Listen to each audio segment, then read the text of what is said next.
Ita Buttrose is a legend of the Australian media industry, and now as part of celebrations to mark the 60th birthday of the Australian newspaper, she's been recognised as one of the 60 most influential Aussies of the last 6 decades. Starting out as a copy girl at Australian Women's Weekly, she was founding editor-in-chief of Cleo magazine and eventually chair of the ABC. And Ita joins us now. Hello.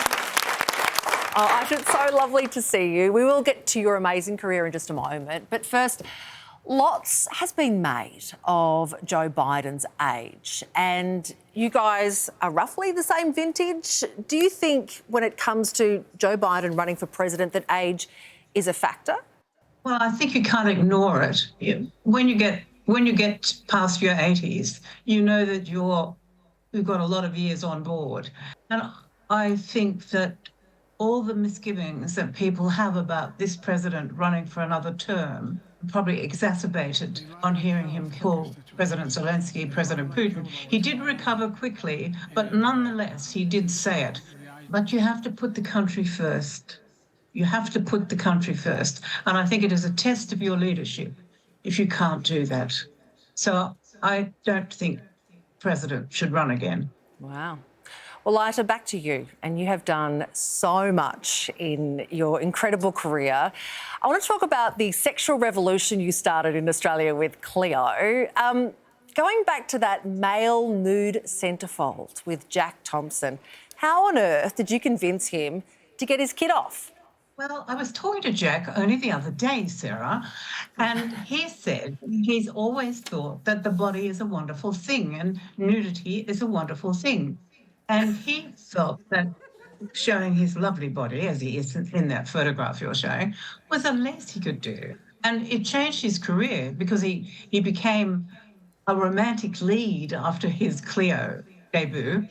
And whereas before he was always an action man, he was a soldier, he was a killer, but after Cleo, he was seen as a romantic lead. So we did play a very important role in Jack's life. Oh, memories.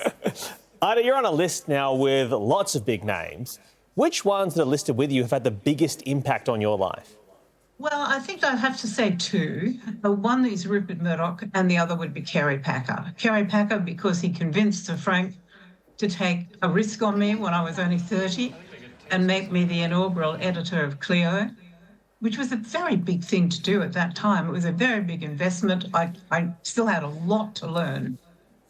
And then Rupert Murdoch, when he poached me from the Packers some years later, to become the first woman to ever edit a major metropolitan newspaper in Australia by making me editor-in-chief of the Daily and Sunday Telegraphs.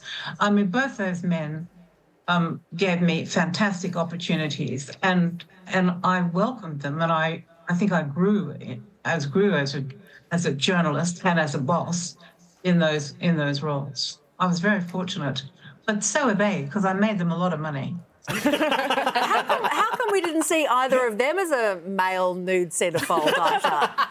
No, I don't think I'd be game to ask either of them.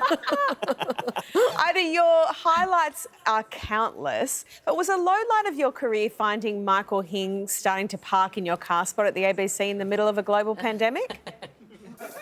No, not really. It was my grandson, Jack, who was only 10, who used to listen to Hobbit and Hing on the ABC. And he used to say to his father, that's very disrespectful. They shouldn't be parking in Grandma.